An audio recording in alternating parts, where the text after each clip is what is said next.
بسم الله الرحمن الرحيم. عن ابي سعيد رضي الله تعالى عنه قال قال رسول الله صلى الله تعالى عليه وسلم في الحديث: فإذا أبيتم إلا المجالس فأعطوا الطريق حقها. رواہ البخاری۔ نبی کریم صلی اللہ علیہ وسلم نے ارشاد فرمایا: ایاکم والجلوس علی الطرقات، راستوں پر بیٹھنے سے بچو۔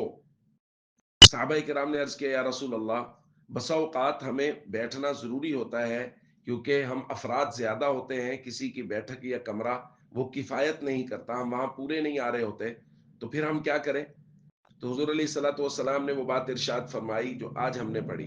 فرمایا فَإِذَا أَبَيْتُمْ إِلَّا الْمَجَالِسِ، اگر بیٹھنا ضروری ہی ہو، فَآتُوا الطَّرِيقَ حَقَّهَا، پھر راستے کو اس کا حق دو۔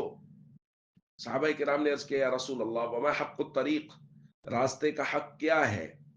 تو حضور علیہ الصلوۃ والسلام نے راستے کے حقوق بیان کیے۔ سب سے پہلے غض البصر، فرمایا آنکھوں کو جھکا کر بیٹھے، گزرتی ہوئی خواتین کی طرف اس کی نگاہ نہ اٹھے، گزرتی ہوئی خواتین اپنے آپ کو غیر محفوظ تصور نہ کریں کہ وہاں کچھ لوگ بیٹھے ہیں جو نظریں اٹھا اٹھا کے دیکھیں گے۔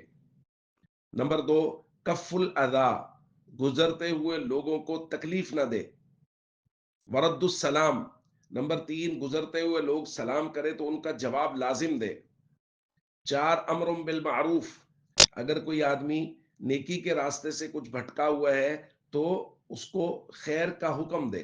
یہاں سے یہ مراد نہیں ہے کہ ایک آدمی وہاں سے گزر رہا ہے اور وہیں بیٹھے ہوئے چوک میں اس کو نماز کا حکم دینا شروع کر دیا کہ نماز نہیں پڑھتے نماز پڑھا کرو، یہ مطلب نہیں ہے۔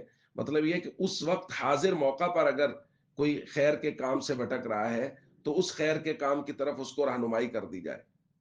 ونہی عن المنکر، برائی سے روکا جائے۔ ایک روایت میں ایک اور چیز کا بیان ہے، ارشاد السبیل، اگر کوئی راستہ بھٹک گیا ہے مسافر تو اس کو درست راستے کی طرف رہنمائی کر دی جائے۔ وتشمیت العاطس، ایک روایت میں ہے کہ اگر کوئی آدمی اس کو چھینک آئے الحمدللہ کہے تو اس کے جواب میں یرحمک اللہ کہا جائے۔ ایک روایت میں اغاثۃ الملہوف، مظلوم کی مدد کی جائے، اگر کوئی مظلوم وہاں آیا ہے تو ظاہرہ چوک میں بیٹھے ہوئے لوگوں سے ہی سب سے پہلے وہ بات کرے گا یا راستے میں بیٹھے ہوئے لوگوں سے ہی بات کرے گا، تو اس کی مدد کی جائے۔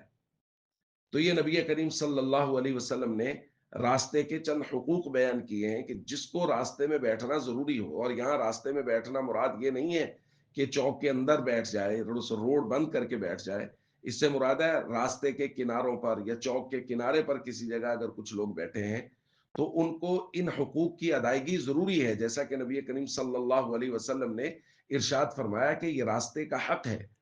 اس لیے اگر کچھ لوگ ایسے ہیں جو اس طرح بیٹھتے ہیں تو ان کو تمام آداب کا خیال رکھنا چاہیے۔